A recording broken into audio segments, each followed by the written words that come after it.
Hey guys, Tommy G, middle-aged millennial, and we are in an overcast Gold Coast today.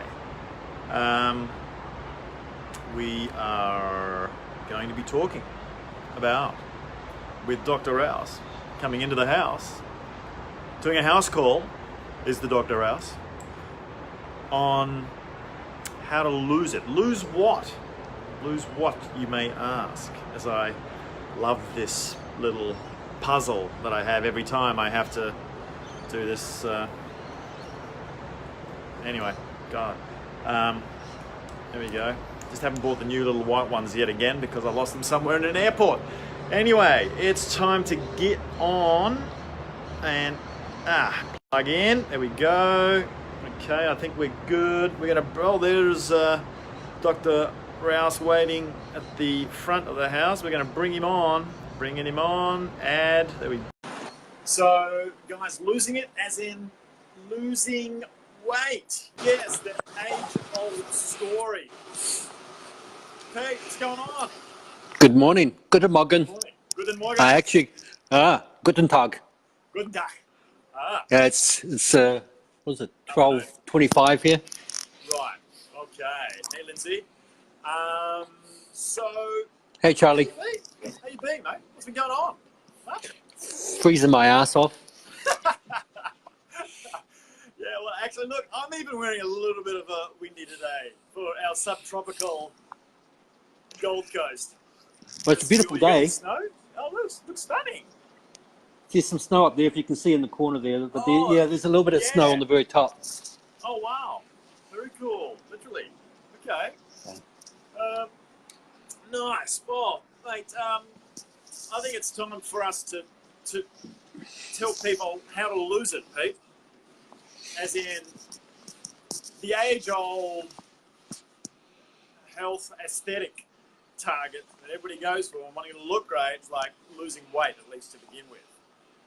So, how do we lose weight? What's the best way to do it for everybody? It's a quick question. Wow. First off, losing weight or losing body fat? Oh, well, I think when people talk about losing weight, they just want to look good, and I think that maybe require getting rid of a certain amount of fat. I don't know. Shit, you tell me. Inform me. Us. Well, that's the thing is, a lot of people look at the scales as being the indicator of how much weight you're losing, but what you want to look at is actually your body composition. Being your body fat levels, particularly that skin fold, measurement there. Sorry, the cat's going crazy. Blame it on the cats. It was actually, as always. As always. So yeah, composition. Then I mean, well, what are the ideals that I saw? I did one of those in-body things at the Gold Coast Aquatic Centre on that 20,000 and measures fat percentage, and on the back of it, it said for ideal for a man is 10 to 20% fat, and for a woman was 10 to 28%. Well, a woman is going to be higher, especially the way the composition occurs for women in their prime for fertility as well. It's different to that after they go through menopause. But what you got to look at with those machines, I don't know what machine is that they're using there, but I don't know. It's probably a brand. I don't really. Okay. One way people can... Oh, is it? Bioimpedance scales, yeah. Oh, that's bullshit then. Yeah, they're not very good. You had little hand grips and stuff. And not very good. Not that great. You're better off doing... If you're going to spend that kind of money, get a DEXA scan. So the DEXA scan give you that composition. But do you really need to do that? To be honest with yourself, a mirror, looking at the mirror, look yourself in the reflection and just see, people who are fat know they're fat. Right. Unless they got something psychologically going on, which means they got bigger issues to get through. Okay? So that's the first part of losing body fat is mindset. Accepting the fact, okay, you're fat or you're obese, time to do something about it. People don't like to talk about that and kind of come out and say, okay, you're fat, time to do something about it because it's not polite. Right. But being polite has nothing to do with it. What about your health? You want to die young? You want to take 30 years off your life? I mean, that's what it comes down to. So one So of the benefits, apart from looking good, like for health, it's yeah. handy to be within the BMI range. That can be inaccurate too, right? Because it's so average BMI, across the BMI population. was it's not very good because it's very generalized. And if you got someone like me, I'd be a BMI, I would be obese. Oh, it'd be huge. Yeah. Yeah, I'll be obese under that category. So one of the best ways is looking at waist measurements. Ah. Okay, so it's different for Asian men compared to non-Asian as well. So that measurement between, somewhere, I think for the average Western, I think it was 34 or below inches. Right. Less than 34 inches waist was kind of like what you're aiming for. Okay. I think it was 31 for Asian males, and it's less for females. But taking that into account, using your waist measurement as a guideline to how much weight or body fat you're losing, because when you're losing body fat, you are Yeah. going to notice that go down in the waistline Right. considerably. So how your Yeah. pants are fitting can be an indicator, but getting a good measurement of that would be the way to go. Right above That's the crest line. So measure right above the iliac crest. So that bone on the top of your hip, go literally half an inch, quarter of an inch above that, oh and yeah. use that as a reference point. Don't use your umbilical point, your tummy button as a reference, because that can Right. actually vary in position. Right. So The bone. just Oh yeah, above, that bone. I can feel that bone. just on the bone on the hip, the iliac Yeah. crest. So just Right. above that, just a quarter inch above that, and measure that waist measurement there, and that will give you an indicator to use as a guideline. So it may not line up with people's tummy buttons, but because that Right. tummy button can actually move around depending on the individual. So, and then That bone's pretty low, Pete. yeah, you want it down that low. Yeah. Yeah, So it's like it's well below the button, the belly button. Like depend maybe on you, not on everybody. oh, hang on. So you're talking about from the side, From the side, that the bone? top side. Ah, Yeah. geez, I went down the other one down there, and I was getting down. I don't know what bone you're pressing. There was a couple of bones down there. Okay, so the side hip. So exactly from the side. Yeah. From the top, quarter of the an highest inch. point of the hip bone. The highest point of the hip bone. Using that as a measurement is kind of a good way of doing it as a guideline to measure that. Oh, yeah, just below the belly button. Yeah. Okay. So being in that reference range, and you want to look at that. I mean, you can look up on the data on for your specific species. Whether you're Asian, I think even in the Asian population, it was slightly different between Japanese and Chinese. And I mean, if you want to really break it down, but you'll know if you've got a waistline of 42, you've got some issues there and some work to do. Yeah, and that's the big one. We just talked about cardiovascular health. That's a big one for measuring, cardiovascular health. Right. Okay. Yeah. Because I mean, weight as well, and then there's cancer, right? Maybe we'll talk about that later. But cancer all related. Right. Wow. Okay. It's good to get that idea, that connection. As we maybe start to move into that area. So should I have a fully relaxed abdomen, or should I be halfway, sort of like posture in, or just let it out? Just relax it. Relax it, get a true measurement, be honest with yourself. That's, as I said, mindset, being honest, accepting the fact that, you're overweight, you might be considered fat, you might be even considered obese. It doesn't matter. Right. What matters is what you're doing about it today. Right, okay. So let's have that sort of wake-up call and go, here it is. Okay, cool, great place to start. Then, we start looking at what we can do about it. BMI, like you said, is maybe as an average, but for people that are super muscly, it's not great. Like yourself, because you're built, and other people that are built, BMI doesn't really work that well. But there are papers that apparently say that for the average human being, if you're in the middle of your BMI, you can have your longevity is potentially the maximum. I consider BMI junk science. Junk science. Okay. Well, think about skinny fat. How many skinny fat people do you see around? Oh, you're skinny fat, you know what I'm talking about? Yeah. Cholesterol. Yeah, so skinny. Talking about visceral. Yeah. Fat. Right. Well, that too, but I mean, there's skinny fat who've got no muscle mass, but are considered fat if you did a body fat measurement test on them. They might have metabolic syndrome. There's a whole diabetic or pre-diabetic. Underlying cardiovascular health. Things like that. So that's why I think BMI is really junk science. I do not use that at all. Interesting. All right, because you train a lot of people, and a lot of them that are performers as well. Mhm. What about visceral fat? Tell us about visceral fat. Why is that such a thing? Where is it? How do you know you've got it? And how can you kind of get rid of it, like fat in general, I guess? But Well, I mean, yeah, you're going to improve in your overall health. So some of it's necessary, for cushioning, for one thing. But I think if you look at your skin fold measurements and using that as a general guideline, if they're going to go down, then everything else is going to be in balance with that. right. So that's subcutaneous fat you're talking about, right? Yeah, subcutaneous fat. Surface, just below the Yeah. skin. Right. Yeah, so people take a pinch of the skin, so that's why we call it skin Right. fold, just to make it simple for people to understand. Right. So the skin fold measurement, you take a fold of skin and the body fat underneath that layer there.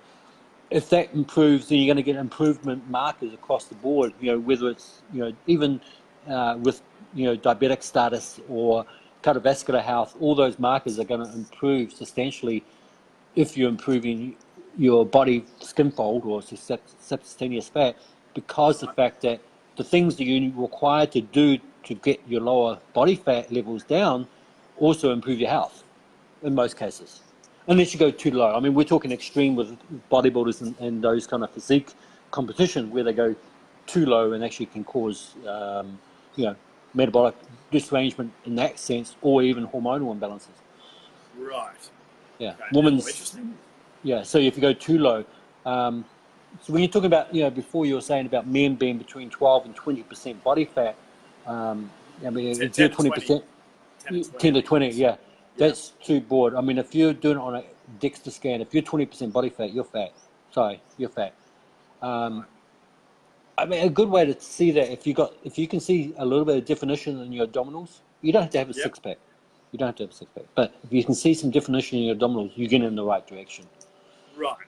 You aren't seeing definition in your abdominals until you're below like 15%. Right. But like Yeah. 15%. Okay. Yeah, So, on average. Depends on the Right. individual, but yeah. And if someone wants to, because some people just love chasing numbers and it motivates them. You're saying Mhm. bioimpedance scales that you get crap. I mean, maybe they give a wrong reading, but maybe if you're looking at a relative index, as long as it's consistent, it shows a delta. Or you're saying that's also Depends how much this. Depends how much this you. Yep. Depends how Right. much this you have every day. I mean, one day Right. you might be down, another day. Depends on the weather. The big factor is, Singapore, for example. What's the big factor in Singapore? Oh yeah, humidity. It's massive. Humidity. Right? Yeah. Yeah. Or a super cold environment, like we're going into winter here, so it's going to get below 0 degrees Celsius here. I mean, Right. that can play a factor too. I mean, there's too many variables in it that can vary from day to day to give you that real reliable feedback.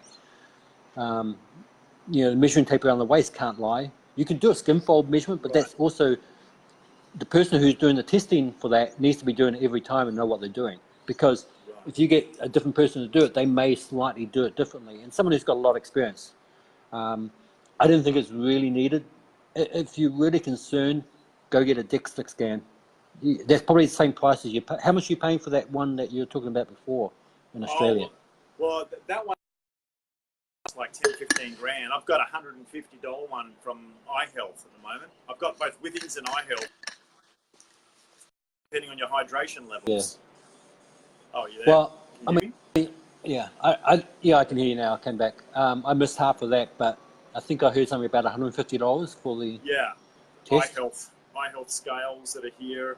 Well, the ones I've got iHealth and I've got Withings in the bathroom, which are bioimpedance, but the in-body one is the $10,000-$20,000 thing, whatever it is at the gym.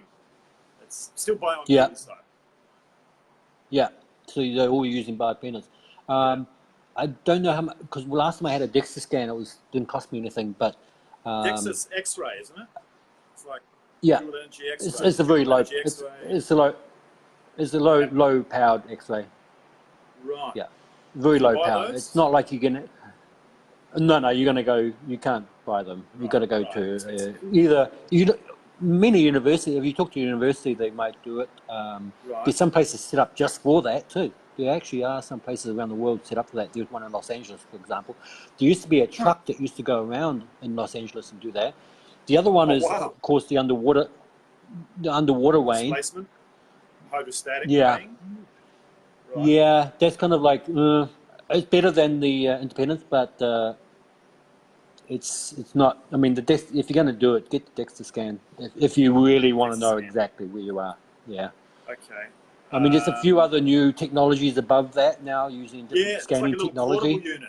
This little portable unit you can get, and it's task or The site something. I'm trying to location, find it.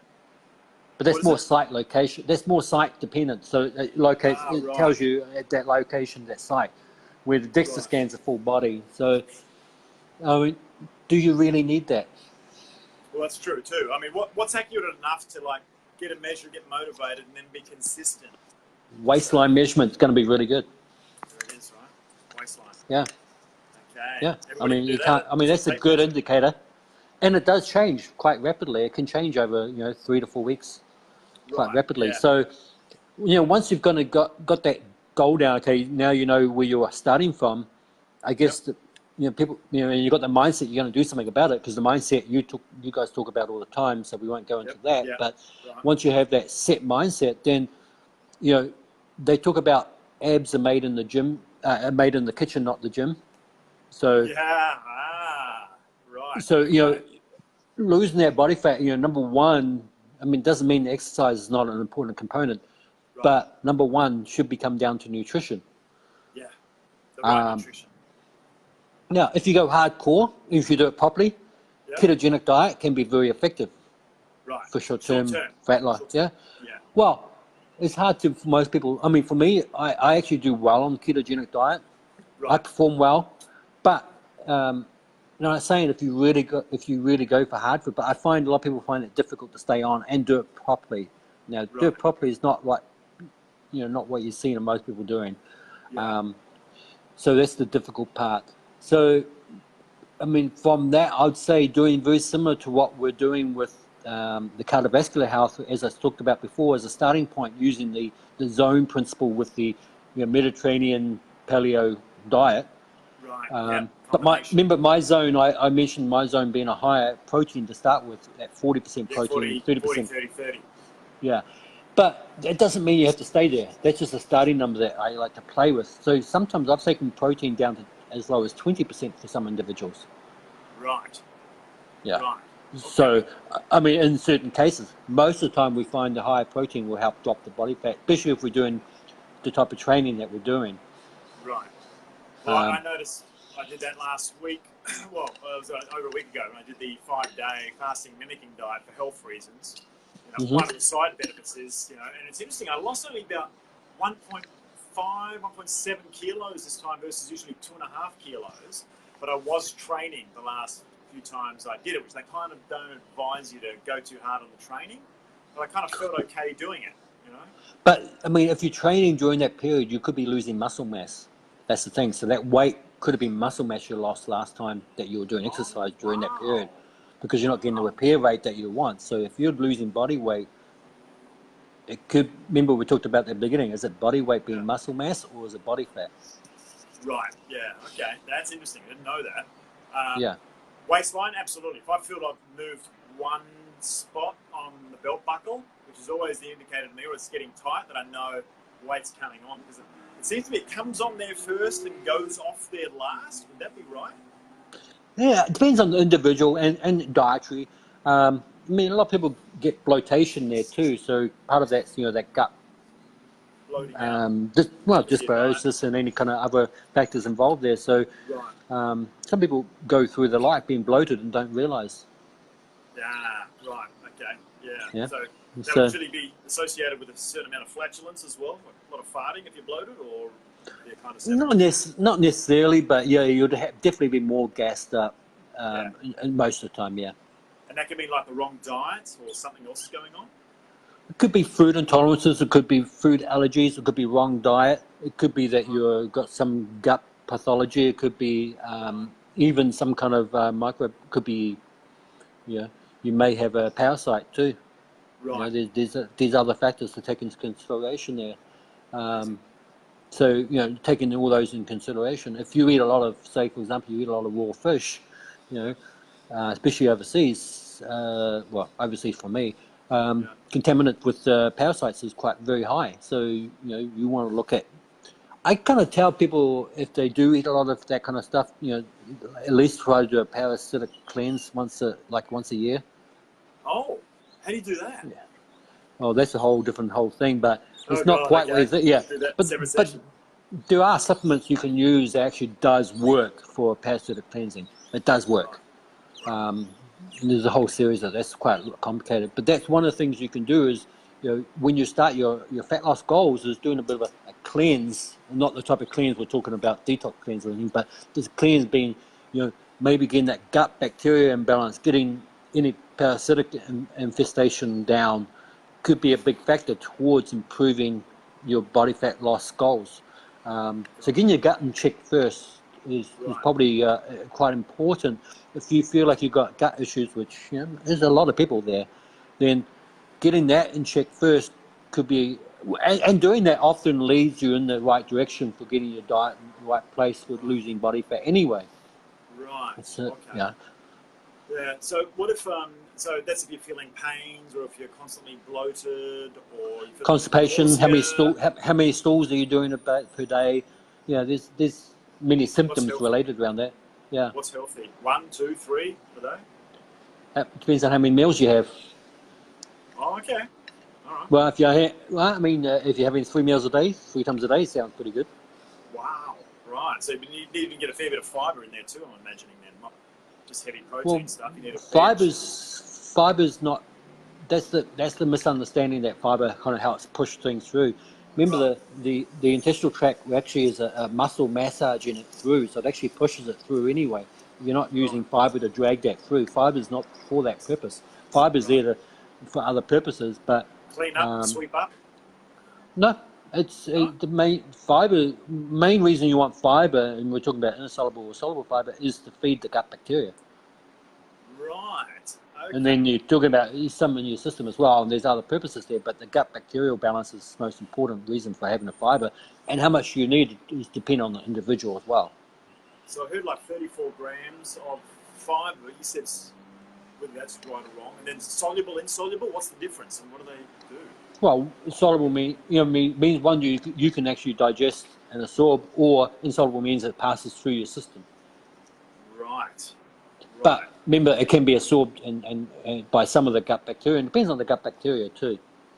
Okay. It's all different. So there's all different types of fiber types too. It's not just, there's all different sources of fiber. So you've got to look at those and which bacteria feeds off those.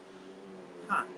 Just if you're eating a broad range of vegetables, you're going to be pretty sorted. You're going to be covered, right? Okay. That's in general, prebiotic type of thing then. Yeah.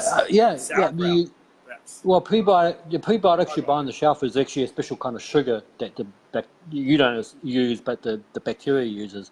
And that's a specific strain to rebuild good flora back up again if you've been on antibiotics or something like that. So they've done some of the studies where they've looked at antibiotic use and using probiotics after the antibiotics to rebuild, but they don't find it. In many cases, it doesn't necessarily rebuild very well, but that comes down to diet. So are you feeding that, you're replenishing some of that flora, but are you feeding it to regrow? So that's where maybe some of these prebiotics and even fermented foods and fibrous foods that we're talking about with vegetables can help with rebuilding and regrowing that gut flora.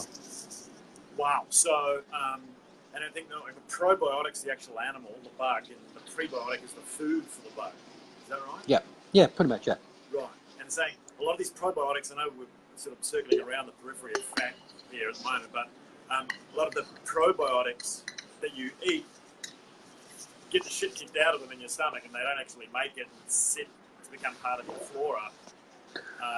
Like Dave Asprey pushes P3OM being the Navy SEAL of probiotics that will make it through and hang around. And then there's prebiotics saying are more effective rather than probiotics.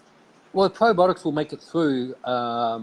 You can get the essential encapsulated, which will pass through the gut without being broken down. The essential encapsulation, so they actually pass through into the intestinal tract before it breaks down.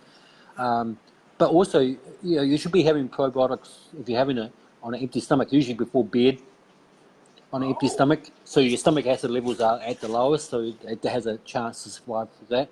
And also, when you buy your probiotics, 99% of them need to be purchased from the refrigerator. So if the store you're buying them from has them on the shelf, don't buy from there. They have to be transported. When we used to get them in Santa Monica, Right. we used to have them sent in ice packed. And no, coming from California. So they're there the next day, but we have to have them ice packed. So we ordered them one day and then they're the next day, ice packed. Encapsulated. Yeah, but in the box they come in, they're all ice packed when they deliver them to us to keep them cool, and then we put them straight into the fridge. Because they can be heat sensitive, most of them, like 99%. There are some strains that are heat stable, but majority you're looking at need to be kept refrigerated. Okay, and they're in the capsules, right? Yeah, usually encapsulation, yeah. Okay, all right. People are looking for it from yogurts and stuff. If you're using probiotics, it's for a specific reason. It's not something I'd say you need all the time. Right. Usually it's for repairing something that's happened, especially after antibiotic use. And if you're using the probiotic, then you have to supplement that with other things to encourage the regrowth of the good bacterial growth in your gut. The good bacteria, not the bad bacteria. Huh. Amazing. All right. And then prebiotics that keep feeding them. Do you need to change your flora in your stomach? Let's say if I look at it from an epigenetic point of view, and we've done pH 360, right? Personal Health 360. My analysis has come back after I've done all my measures online and says you're this health type, and specifically for you, this and where you live, this is the best diet for you. This is the excellent, great, and these are things to avoid. But with the excellent list, you start eating it, you think, well, there's no meat in here. I'm a big meat eater. There's not a lot of meat, and I'm eating this excellent for me diet. Is that also because you've got bugs in your stomach going, hey, dude, this ain't the usual food and shit that you eat. What's going on? As it comes up the vagus nerve and sends a message to the brain. Yeah, that's the thing about the gut is that vagus nerve. It's a two-direction. They talk about the second brain being the gastrointestinal system. So, you can sever the vagus nerve and the gut will continue to do its job. Ha! So it doesn't act independently of the brain. Yeah, they've done the studies on that. Your gut bacteria or your gut flora, your microbiome, is going to be a huge factor involved with what you should be eating, and your DNA and your other kind of tests like that aren't going to really give you a good indicator of what your gut flora doing unless you do like a microbiome test of some kind, which usually involves your stool testing and a few other tests involved with that. So without that information, it's very kind of hard to determine that. One thing you can look at was the individual born through a cesarean, because if they were born cesarean, the gut flora could be messed up from that. Oh, yeah, because they haven't been doused with the vaginal fluids that have their inoculation immunology all there ready to go. Well, that's one thing they're doing now is actually taking some of the vaginal fluids and soaking up in a cloth and putting it on the baby after the cesarean birth, so they are getting exposed to some of that now. They're starting to realise this stuff. Wow, okay. Yeah. All right, so let's bring this back around full circle then. So then we go to... kind of went off a little bit. Yeah, we went off a bit, right? But I want to lose weight. What are the first steps then I take if I want to look good? And it's going to require me to burn off some fat, because I don't see those lines you were talking about. And I got measured and I'm 20-something%. So I'm going to get below 20. I want to get to 15, which seems to be a nice healthy place perhaps to be. Or less, and they'll look good. Or less, right? Maybe down to 10. Yeah. Yeah. All right. So let's work with 10 to 15%. How do I get there? What steps should I take? Okay, so one of the things I've found work effective for people for rapid fat loss, if you're not doing keto, just doing a more balanced, what we call balanced, being that zony kind of diet, is the restricted feeding window. So restricting the time, like it's kind of almost invert. It's related to intermittent fasting, but you're probably not going quite to the extreme. But you're having that limited feeding window. Like I get up quite early, but then I don't actually sit down and eat until 8:30 in the morning. Right. And you eat a And lot in of oily stuff too, right? In the mornings? Yeah. A lot of oils, and even what you're eating is salmon is oily, beautiful salmon. Eggs and whatever's going on, it's big and it's oily. Yeah, yeah. With some, well, remember we have what we call the sweet potatoes, which is the kumara. Kumara, yeah.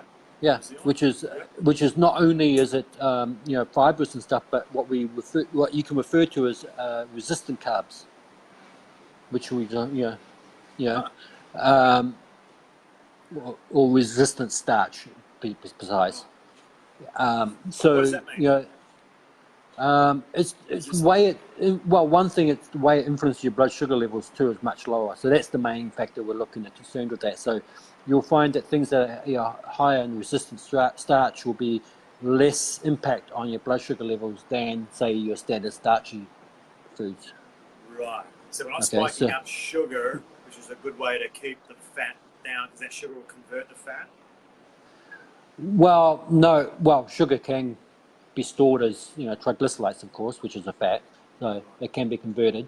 But the one thing we're talking about with the influx of insulin is, insulin's going to shuttle more stores area, and then on the health front, you may be creating a pre-diabetic state and increasing your cardiovascular health risk as well. So those are the good reasons why they're going to have those in there, and to keep that blood sugar stable. And it goes along with cancer, which we'll probably eventually get into.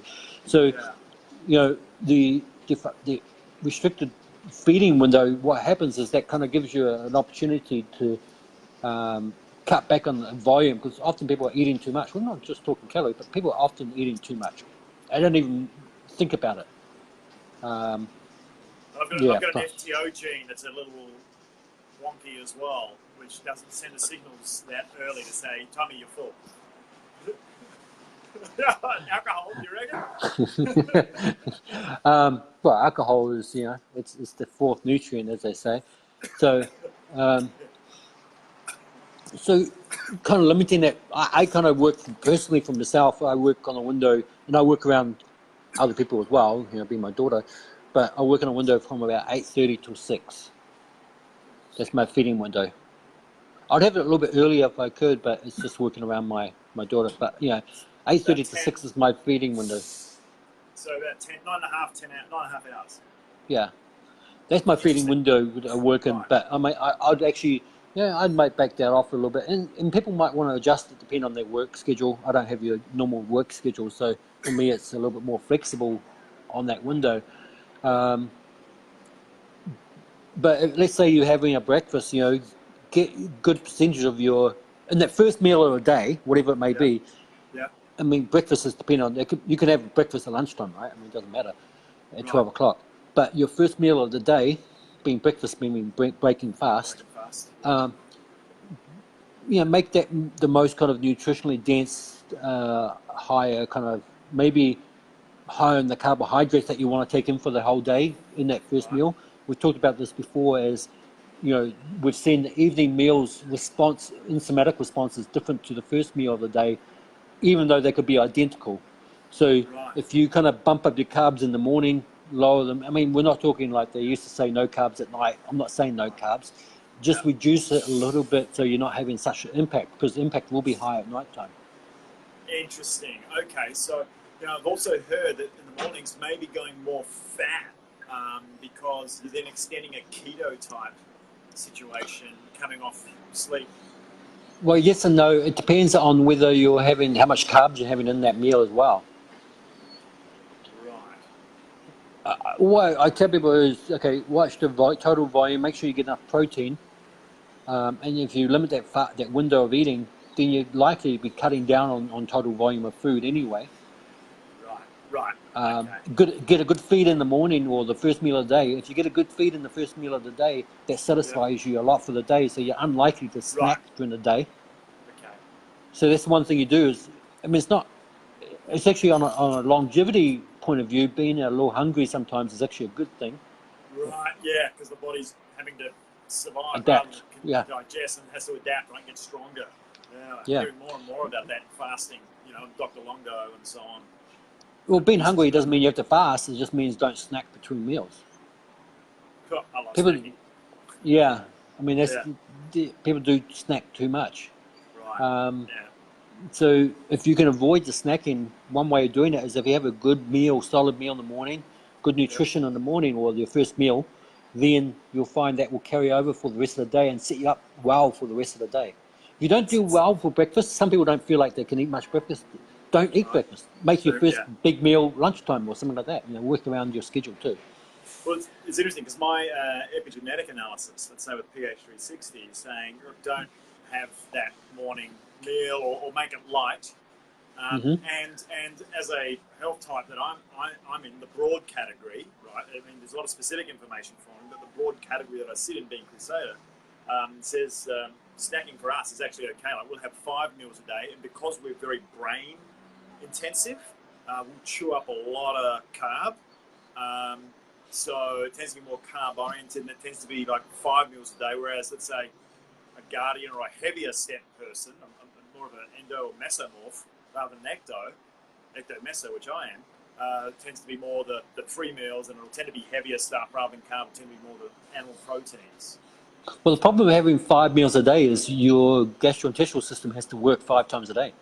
Right, That's a lot of work for it to do. right. Going over the day, 6 meals a day.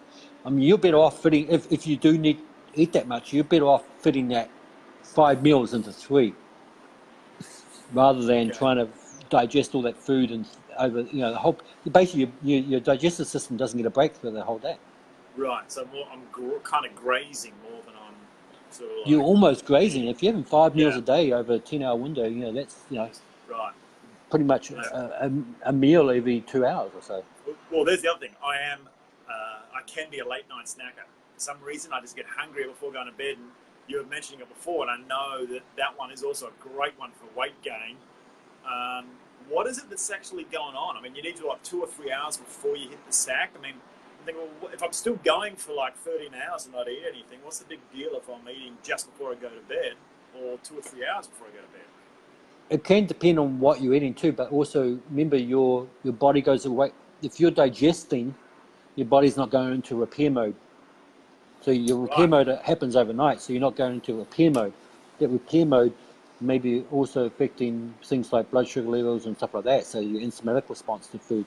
Then it's the type of food you have, whether it has a larger enzymatic response, because then you can get a blood sugar high and low throughout your sleep cycle. That can even wake you up if you drop too low or too high during the sleep cycle. So that Wow. will disrupt your sleep, and then your sleep will just cause disruption in your blood sugar management as well. So it's a Right. cascade effect. So your body, even though you're asleep, your body is still, the factory is still operating in a night shift. It hasn't gone into clean up recovery mode as long. It won't get as long to do the recovery.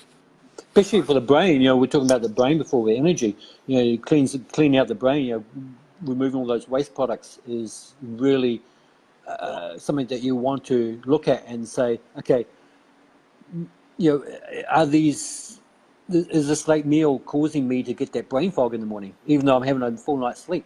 Is it because my Right. body's working to digest rather than to, um, to basically do the repair it should be doing? Right. So I think Simon's having a little bit of a gag here as well. So then, if you're, I mean, I've noticed actually, with my ordering, if I eat late, certainly if I've had a drink late, my heart rate will still be higher because the machine's still running while I'm unconscious, and it will come off later, and so I don't get my lowest heart rate for the night, where I'm then going into recovery mode until later in the night. My heart rate variability is lower because it's a bit more kind of sympathetic than it is parasympathetic.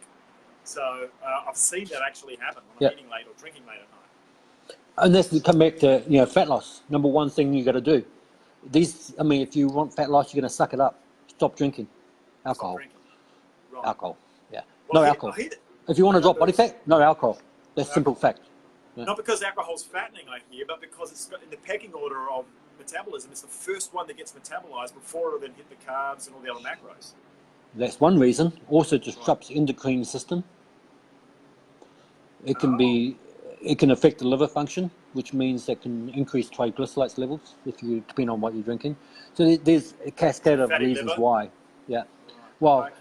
you know, the fatty liver nowadays is actually becoming more and more common, and that's nothing to do with alcohol there. So, I'm hearing that. So what's going on with Yeah. that?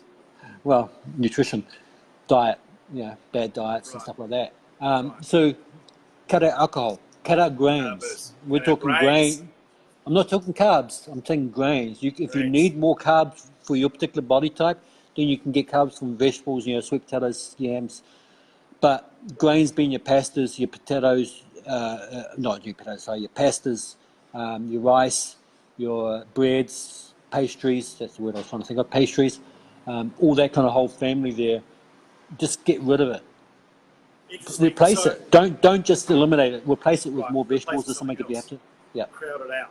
So what about, I mean, oatmeal bran? I got my PH360, and you hear from a lot of cardiovascular books as well that they put them on oatmeal in the mornings. A bit more protein and whatever, and it takes longer to, it's a nice stable, it doesn't spike you on insulin. But it's a grain, right? Oatmeal Yep. bran. Yep. Still a grain? So you still got the negative aspect there, or? Yep. Yep. Ah, damn. I mean, we're talking if you really want to lose body fat. I mean, if you find your oats is more important than your body fat levels, then go for it. Go for it. Right. Yeah. Okay. All right. Depending on how serious you want to be. Quinoa, no. Quinoa? No. That's a grain too. Yeah, but I mean, why? There's so many foods that you can choose from. People have a mindset. Like I've dealt with people before who came in to see me, and they were eating less than 10 different varieties of food in a week. Missing out on nutrients as well, right? Micronutrients. Yeah, exactly. I mean, there's a big so-called pandemic. Well, not pandemic, really. It's not. But with the measles outbreak right now, right? Oh yeah. Yeah, right. So a lot of people get measles. Actually, in some cases, it's actually Why people is who have been that? vaccinated. They're saying, oh, the big immune thing, getting Vitamin A deficiency. Right. There we go. Okay. Makes you more predisposed. Also, as a whole, we won't go into that because otherwise we'll get censored. Yeah. But the vitamin A deficiency is a big factor towards how severe the measles is too. So that's why you don't see deaths in the Western world now. Not because of the vaccination, because deaths actually dropped down before the vaccine was actually introduced. The vaccine was introduced in '63. The death rate for measles was basically none by that time. It was the vitamin A in the diets, and that's why you see people in third world countries with poor diets do die from measles. But that's one of the factors is vitamin A deficiency plus their just overall health is poor anyway. But the vitamin A deficiency is a big factor for whether we're going to recover from measles. Measles is pretty much harmless. If your vitamin A levels are good, it's virtually harmless. So we're missing what, beta carotene, like carrots and stuff like that? I mean, what's the vitamin A? What should we be eating then? No, your vitamin A best source is what? I've told you this one before. Oh, shit. Cod liver oil. Cod liver oil. Oh, there it is again. Damn, I gotta get cod liver oil. Which one do you suggest? The Metagenics. People to get Metagenics. There it is again. Just because it tastes pretty good. I mean, remember the old days? People used to say how bad it was, but the Metagenics one, I like it. So yeah, it's pretty good. Okay, Metagenics. Any other one that you can get that you don't have to go through a naturopath or a practitioner? There's different countries. I mean, that have different ones. Just I Google think, it. yeah, Organic, but be careful. wild caught, or what do you get a clean one? How do you do that? Yeah, you've got to get the clean one. That's the thing. I mean, just suck it up and buy Metagenics. You can get it online. Right. Okay.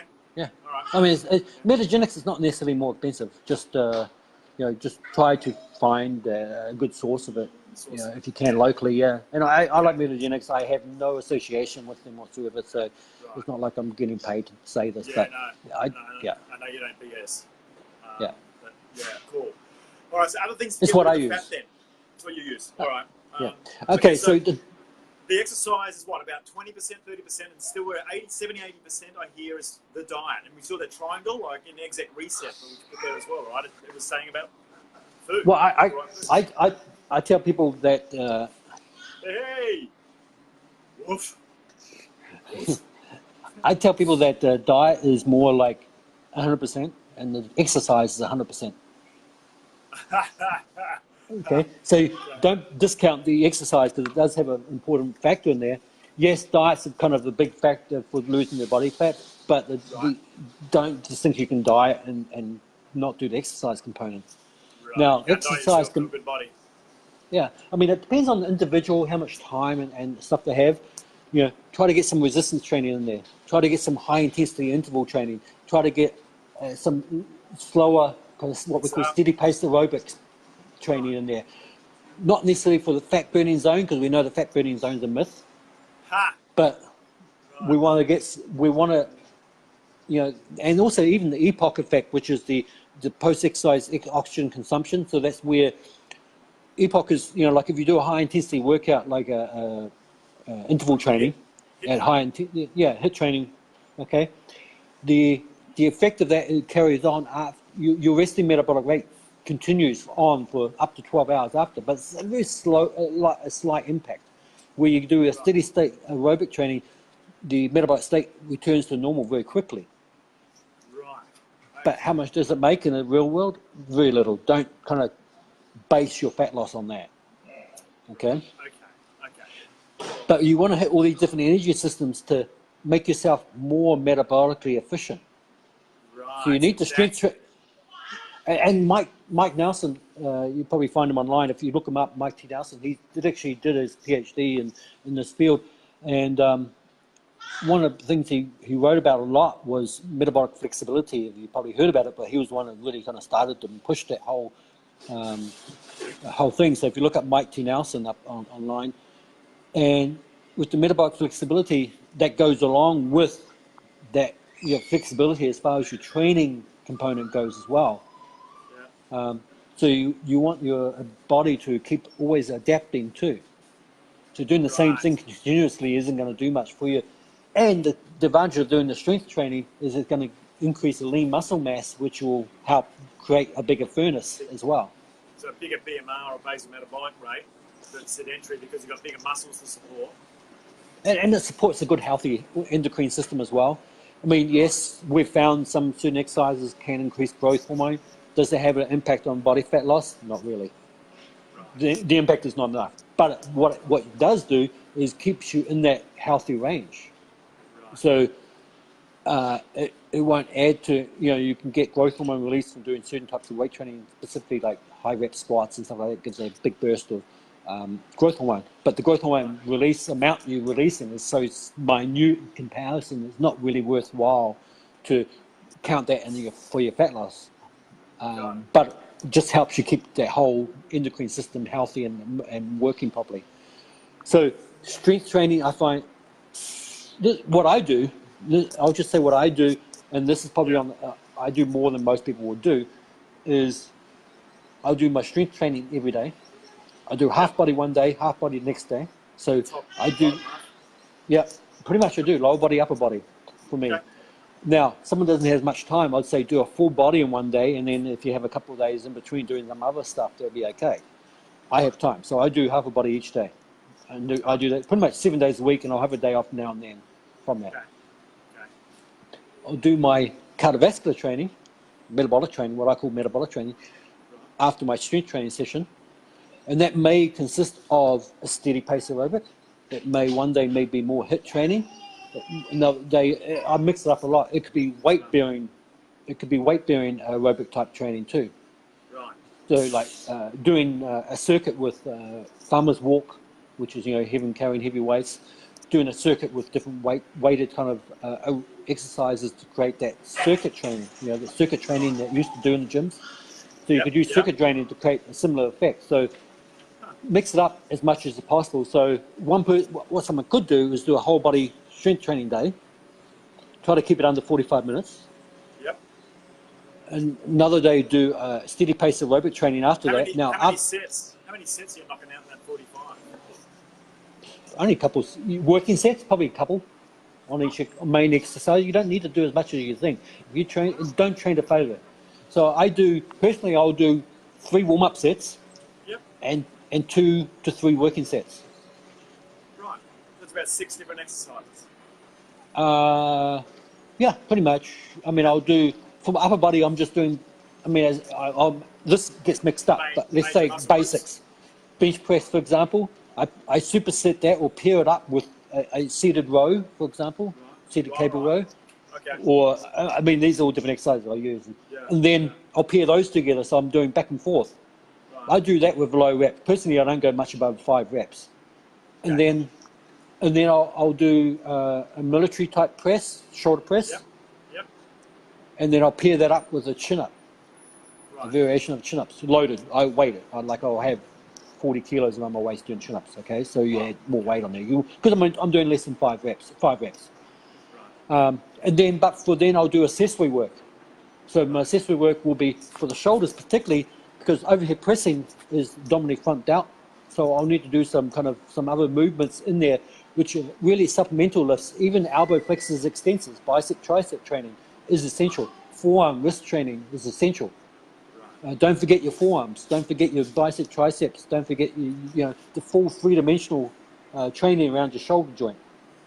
It's really, really important. So I'll do supplemental training because overhead pressing, too much of that is not good for your shoulders. So I'm only doing 2 sets, working sets, remember?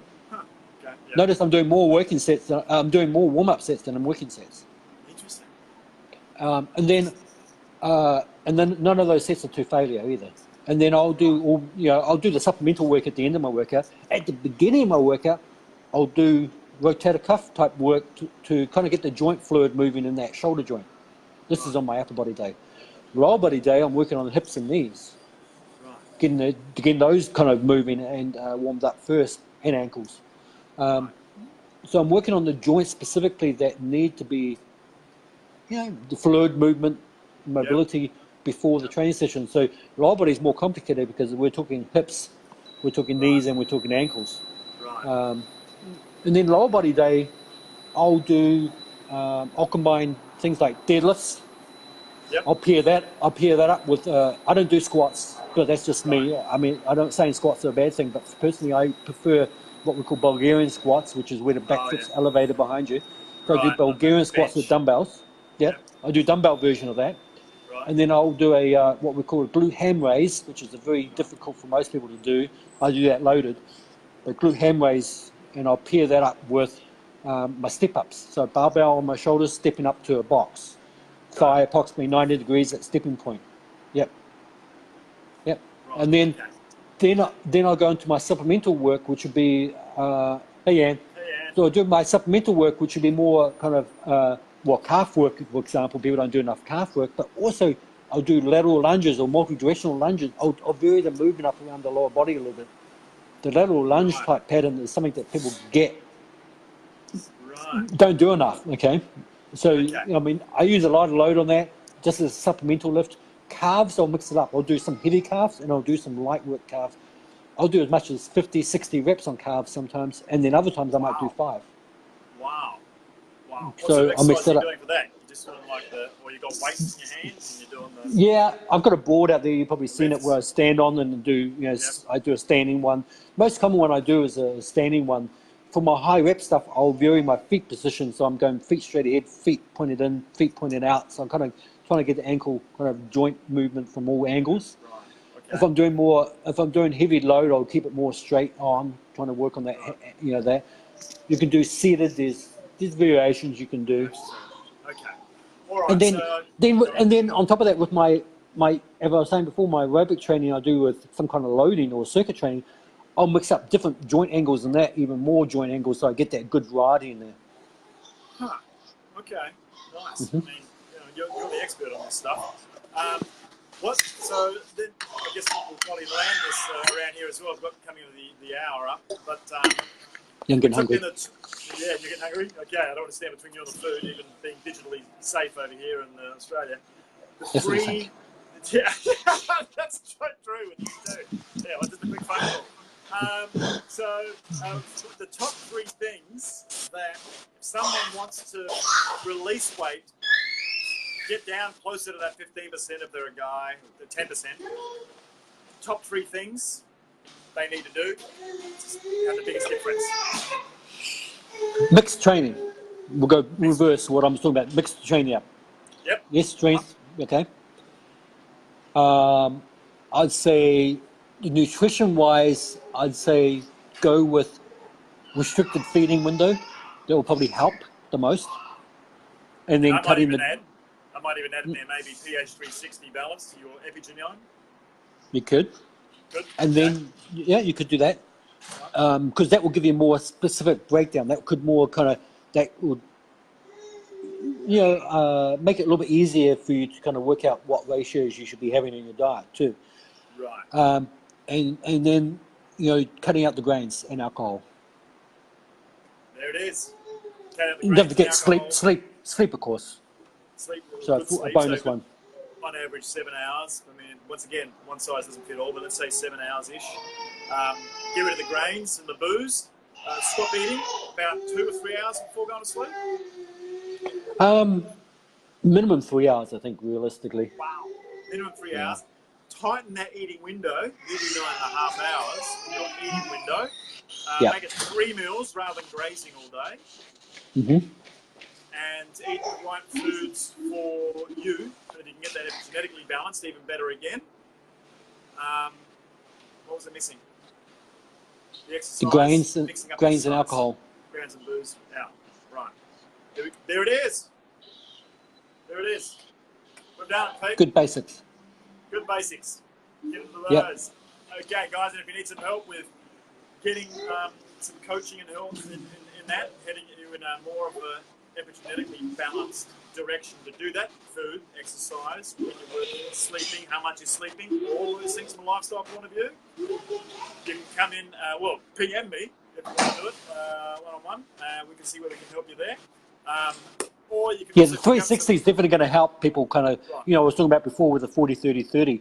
It's going to really help people narrow that down for them individually rather than playing around with it for maybe taking 3 months to work it out. Right. The pH 360 will probably help push them into that kind of that more narrow field very quickly. Yeah. So they don't wait for 12 weeks to figure it out. Try and work it out by the sense of touch or feel. Yeah. It's already there for you, scientifically proven. In all those aspects that Pete's kind of mentioned. But we've got the fundamentals from him. Hill.me community to come and get some more of one more thing. content. Yeah. One more thing. Coffee. Oh, yeah? Drink more? Coffee. Drink more coffee. Yay! Yeah. Cool. All right. It does work. If I feel like a drink, it'll now be a Don't add coffee sugar, each though. time. No Black sugar. coffee. It has to be black. Yeah. Black. And even better, maybe Robusta rather than Arabica, I heard, if you believe Ben Greenfield. For the, what they call it, cryogenic acid, the antioxidant health aspect as Well, that's the health aspect, but you're going to get the same kind of effect from all coffee, I think. Awesome. Coffee is in. I love coffee. I know you do too. Sweet. Not sweet coffee. Just sweet as in we're done. Pete, thanks again, mate. Great to have you on again this week, especially on a topic, this age-old topic of what everybody wants us to look better, but having more from an internal aspect, actually being healthier. I think we were going to touch on cancer. I think maybe we touch on some cancer stuff on the next one we do next week, with something to do with micronutrients, perhaps. Right? Well, if we do the cancer one, people might want to watch that one live, because it might not get posted afterwards if we talk about that. Okay, so might happen to the other one. All right, we'll have to advertise that one. All right, mate. Thanks again, everybody. And remember to enjoy life right here, right now. I think Pete's enjoying it. He's hearing in the background lunch is happening. Right here, right now. Will be in a minute. Look at that. Right here, right now, over there. But when, Pete? Today. Yay! All right. Catch you on the next one, guys. Bye. See ya.